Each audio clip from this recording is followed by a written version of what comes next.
Boussanga est un des plus grands et vieux projets hydroélectriques amorcés depuis les années 60. Ce site est situé au nord de Kolwezi, à plus ou moins 120 km dans le territoire de Lubudi, province du Lualaba.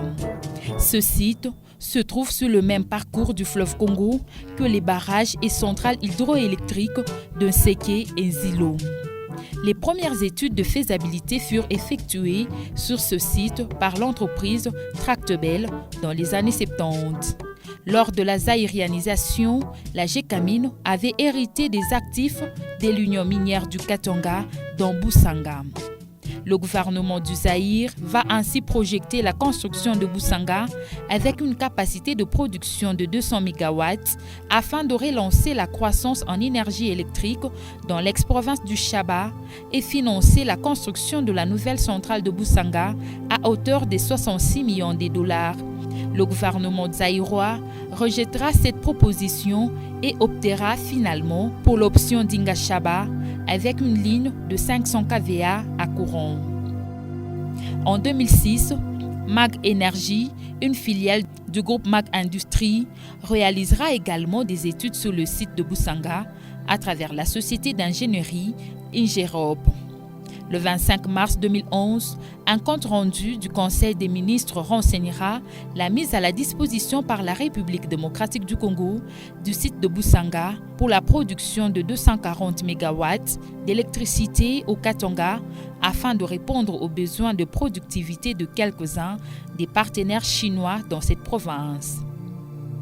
En août 2012, un autre compte-rendu du Conseil des ministres annonce le versement par le gouvernement congolais de 328 millions de dollars qui représente la participation de la partie congolaise, soit 50%, disponibilisée pour financer le développement du projet de la centrale hydroélectrique de Boussanga.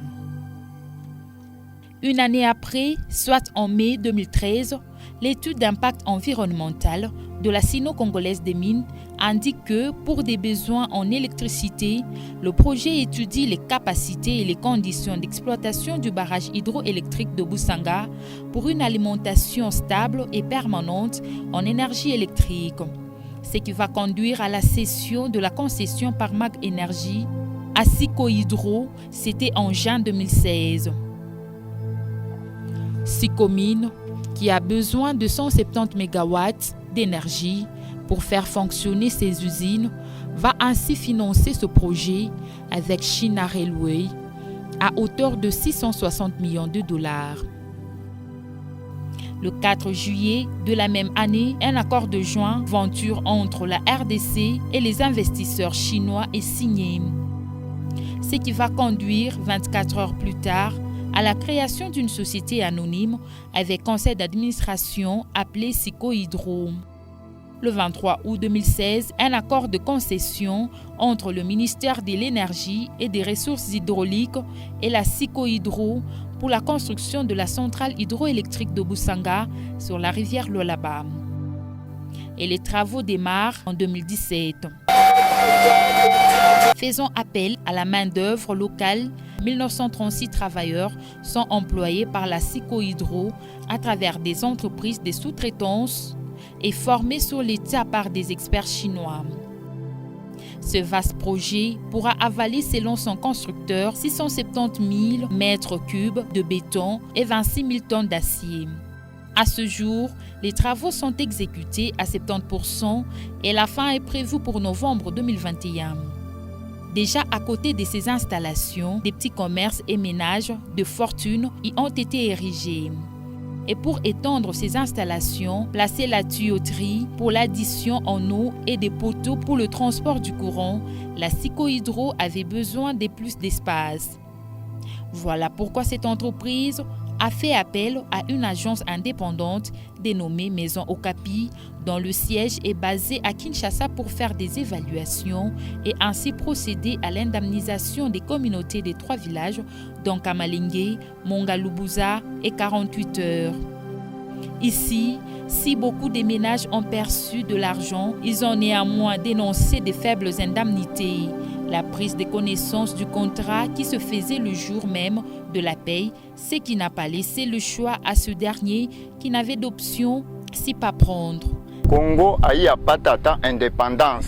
Bien avant l'indépendance du Congo, depuis 1956, dit-il, le parent vivait à Kamalingue. C'est la même qui nous ont donné naissance. Nous y sommes autochtones. Le gouvernement ayant initié les projets d'une centrale hydroélectrique à Boussanga, et ce faisant, notre délocalisation s'est annoncée, chose que nous n'avions pas refusée. Nous avions accepté volontiers, sachant que c'est pour l'intérêt général. Nous étions d'accord, mais au moment de concrétiser cette délocalisation par l'indemnisation, les choses se sont passées mal. J'étais mécontent. Regardez-moi, je suis un handicapé physique. Et malgré cela, je me débrouille. Ils sont venus me délocaliser par imposition. Il existe de normes positives pour pouvoir indemniser une personne qui doit quitter son terroir pour se rendre ailleurs. Et c'est faisant qu'il puisse se positionner mieux. En indemnisant une telle personne avec $50, $200, $300 ou parfois $800, pensez-vous que c'est consistant pour qu'une personne aménage ailleurs? La pluie s'annonce déjà. Nous continuons toujours à attendre dehors que les hommes de bonne volonté songent à nous afin que nous puissions bien être délocalisés. C'est difficile de vivre avec les enfants. Nous manquons de l'emploi, pas d'argent. Que faire? Nous qui n'avons plus de famille, nous sommes habitués à Kamalingue. Là où j'étais assise, je me disais, j'ai quand même étudié. En vérifiant le montant, la somme est insuffisante. Là même, je lève mon doigt et on me fait venir devant une table en face de ma chata, je crois, et un chinois à côté. Je leur dis, ce montant inscrit ici équivaut-il à la valeur de ma maison? Nous avons tellement souffert qu'ils aient pitié de nous en améliorant nos conditions de vie, qu'ils songent aussi à notre indemnisation et à la construction de nos maisons. Mon mari est un handicapé physique. Que ferons-nous dans de telles conditions de délocalisation si ce n'est que souffrir atrocement? Si nous allons en ville, il risque d'être mondial. Comment allons-nous vivre avec nos enfants? Qu'ils aient vraiment pitié. Les signatures sont extorquées. Ce sont des documents que les gens ne prennent pas connaissance avant. Ce sont des documents qu'on donne aux gens et qu'ils prennent connaissance à l'instant même. Donc on vous donne les documents, à l'instant même on vous donne les montants à percevoir. Vous n'avez pas la possibilité de contester les montants. Et quand vous contestez, on est tenté de vous humilier, on est tenté de se moquer de vous. Ils ont aussi dénoncé le fait que beaucoup de leurs biens n'ont pas été pris en compte. La province a créé une commission provinciale chargée de gérer les processus de délocalisation des populations du village 48 heures, Kamalingue et Mongaluboza. Dans ce processus, la province était directement impliquée. C'est comme ça que quand les communautés ont commencé à contester les faibles indemnités de leur pays, pour certains ont été carrément omis. Et là, il y a aussi un bémol, parce que pour des besoins des activités du projet hydraulique de Boussanga, certaines populations ont vu leurs terres être spoliées, leur habitation être démolie par le gouvernement provincial du Lualaba, et c'était en octobre 2020, sans qu'il y ait ni décision administrative qui ordonnait cela, ou une décision judiciaire qui ordonnait ou qui accordait à la province un tel droit. L'on signale aussi un lot de plus de 300 personnes omises de ce processus. Voilà déjà 3 ans que nous ne cultivons plus, alors que c'était notre seule source de revenus. Et personne, mais alors personne, ne songe à nous. Les artisanaux exploitants de la cassitérite sont aussi du nombre. Non, c'est méchant tout simplement parce qu'il fallait laisser ces gens et bloquer le projet. Parce qu'il y a 50 Congolais qui exploitent la cassitérite, non, que le gouvernement, dans sa bonté, dans sa providence, puisse dire non, ce projet-là, on n'en a pas besoin. Laissons ces Congolais qui ont été indemnisés et pour éviter que le droit de l'homme ne nous tombe dessus. Ne sachant où aller, des femmes, hommes et enfants ont trouvé refuge dans la concession de l'entreprise Transval et MMR où ils ont érigé d'abris, de fortune et d'autres qui passent nuit à la Belle Étoile. Au courant de cette année, ils nous ont donné une mise en demeure de 12 jours pour vider les lieux sans rien en retour. Je m'informe sur les sorts de mon champ non indemnisé alors qu'il y a des handicapés comme moi qui m'ont dit ça et là dans la ville. Moi j'aide les gouvernements en me débrouillant et je suis responsable. Pourquoi l'État me complique-t-il ainsi? Mon bébé n'a pas encore 1 mois et nous passons nuit à la Belle Étoile en brousse.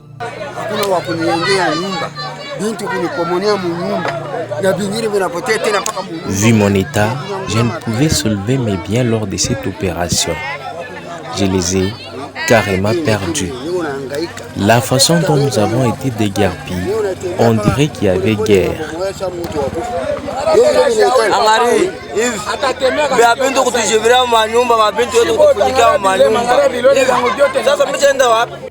Pour l'association sans but lucratif, Initiative Bonne Gouvernance et Droits Humains, ce processus était entaché d'irrégularités et de violations des droits de l'homme car les éléments de l'ordre avaient incendié des maisons bien qu'aucune décision de justice n'avait été brandie. Le constat de terrain est que, effectivement, on a démoli les maisons dans 3 villages, Kamalengue, Mongalou, Boza et 48 heures. Le constat, c'est que les gens sont sans abri. Les familles entières, femmes et enfants, vivent maintenant dans les bâches. Ici, on est au village Kamasumba, où certaines familles ont trouvé refuge depuis hier. Mais ce qui nous surprend, ils ont été transportés par un véhicule de la police. Même sans pour l'action pour la défense des droits de l'homme, qui déplore la présence des militaires dans ce processus. Lorsqu'on déploie les éléments les agents de l'ordre et pire encore, on se rend compte que vous avez des éléments de l'armée. C'est que les choses ne se sont pas passées comme les règles en la matière l'exigent. Allégation que le partage par le ministre provincial de l'Intérieur et Sécurité qui, lors d'un point de presse, avait affirmé que tout s'était passé dans les normes. Et pourquoi le ministre de l'Intérieur est mis à l'avant sur un projet qui concerne le ministère de l'Énergie? Le ministre de l'Intérieur et Sécurité prend la parole ce jour, c'est tout simplement parce que les forces armées de la police ont été utilisées dans le déguerpissement. Il s'agissait d'un contrat. Qui dit contrat, dit la présence de 2 parties, de plus ou moins 2 parties. Monsieur, vous allez quitter cet endroit? Oui. Et les maisons qui ont été, détruites là-bas, vous en connaissez la valeur? Parce que vous dites que c'est injuste. Je suis allé là-bas, ce sont mes frères. Et j'avais parlé avec eux même en langue. Je parle avec eux en langue maternelle. Et tout le monde avait compris que les cases qu'il y avait là-bas n'allaient pas équivaloir à ce que la société Sikohydro a construit.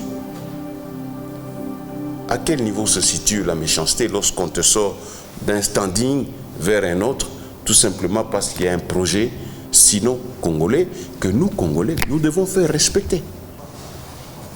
Cette population ne vous parle pas de la sensibilisation qu'il y avait avant. Vous n'avez pas parlé dans votre intervention des bâtisses, des maisons qui ont été déjà construites et qui existent. C'est endurable. Moi-même, j'étais là avant même que l'opération de déguerpissement se fasse. J'avais fait 2 déplacements. Ici, c'est au village Wafinya, où l'on dit qu'on a construit. Moi, c'est le pasteur Josué, habitant de 3 villages délocalisés, Kamalengue, Kimbabantu et Mongaluboza.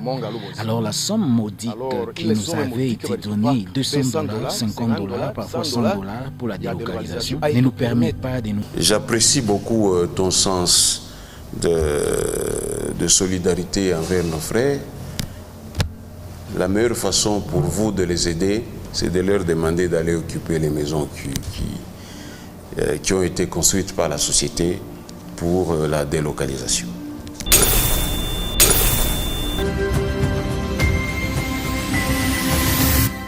et le ministre le reconnaît par la suite hors caméra. À part un dispensaire et une école qui accuse déjà des fissures avant même son utilisation, rien d'autre comme bâtisse. Pour Maître Dona Kambola, ils avaient saisi par écrit le ministre de l'Intérieur lorsqu'il avait pris un moratoire, mais leur correspondance est restée lettre morte. En septembre 2020, le ministre provincial de l'Intérieur fait un moratoire à l'endroit des habitants de ces villages, des villages que j'ai cités, de 12 jours pour qu'ils détruisent leur maison. Et j'ai fait partie d'une synergie nationale qui s'appelle la synergie Mwangaza. À l'époque, nous avions écrit au ministre de l'Intérieur pour dire qu'il y avait un bémol sur le terrain, nous lui recommandions d'engager un processus de dialogue avec ces populations-là. Pour l'association sans but lucratif, Initiative Bonne Gouvernance et Droits Humains, ce processus était entaché d'irrégularités et de violations des droits de l'homme, car les éléments de l'ordre avaient incendié des maisons, bien qu'aucune décision de justice n'avait été brandie. D'octobre jusqu'à aujourd'hui, les gens sont en brouche. Il y en a qui passent la nuit à la Belle Étoile, il y en a qui se sont constitués des tentes. Si vous connaissez bien Boussanga, c'est vers la concession de MMR et la concession, je crois, de Transvaal, où les gens sont allés se faire des tentes comme habitation de fortune. Dona Kambola dénonce aussi la présence de quelques membres de la commission provinciale de délocalisation dans ce processus.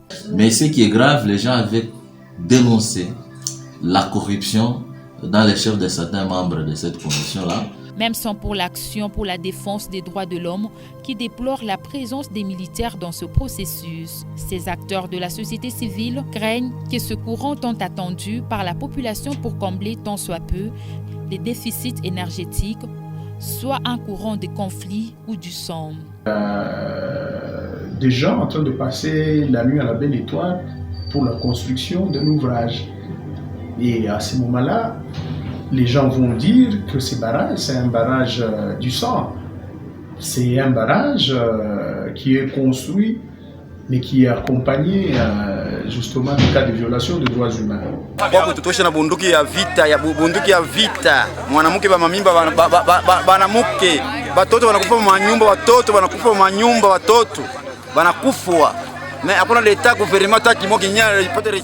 Kolwezi était une province à part. Les autorités de Kinshasa ne voient-elles pas ce qui se passe? Aujourd'hui, cette population qui s'était trouvée un lieu de refuge est contrainte de quitter, alerte Maître Dona Kambola. En fait, on fait tout pour empêcher que les gens continuent à vivre là-bas, mais on les fait de façon malheureusement caporaliste, en toute violation des droits humains, parce que même la route est en train d'être fermée. Il y a un communiqué du gouverneur qui ferme cette route-là, ce qui rend la vie impossible dans ces milieux. Outre le problème de délocalisation, Boussanga est un projet qui ne profitera en rien au gouvernement congolais car le gros de sa part serait détenu par une société privée nommée Congo Management dont la propriété réelle pose problème. Étant donné que ça va enrichir déjà les entreprises chinoises qui sont impliquées dans ces projets, mais aussi les intérêts de l'État congolais sont déséquilibrés parce que c'est l'entreprise Command qui est une entreprise privée qui détient 15% des parts, alors que la GECAMIN et la SNEL, comme entreprise du porteur de faits d'État, ne détiennent que 10%. Dans un projet où c'est l'État congolais qui amène ses parts. Donc comment expliquer qu'une entreprise privée peut représenter l'État congolais dans un tel partenariat? Voilà pourquoi nous concluons que c'est un projet pour rien. Parce que même le courant qui sera produit à Boussanga, c'est un courant qui ne va pas profiter à la population congolaise, étant donné que c'est du courant pour la Sicomine. Toutes nos tentatives de joindre ces entreprises chinoises, voire l'agence Okapi, se sont avérées vaines. Dans un rapport intitulé « Pas du courant, pas au courant », publié en septembre 2018, 3 ONG, dont AfroWatch, IBGDH et OERAS, avaient affirmé que l'évolution de la propriété de Boussanga est moins transparente car beaucoup d'informations sur le dit projet restent cachées du public. Le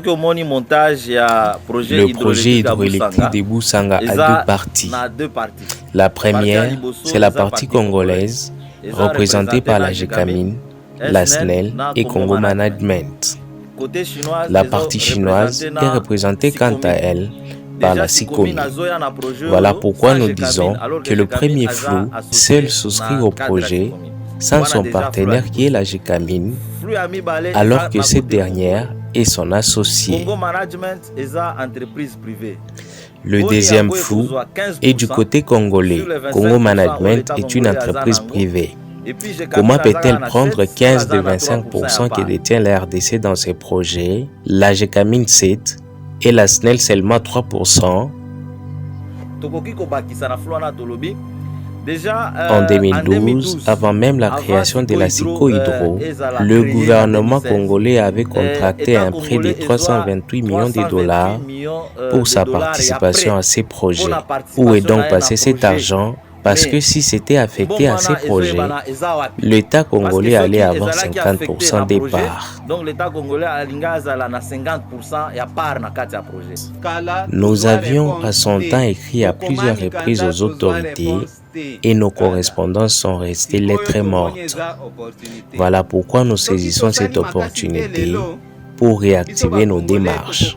Si nous ne nous impliquons pas, nous Congolais allons payer 328 millions de dollars qui auraient bénéficié à une ou deux personnes seulement.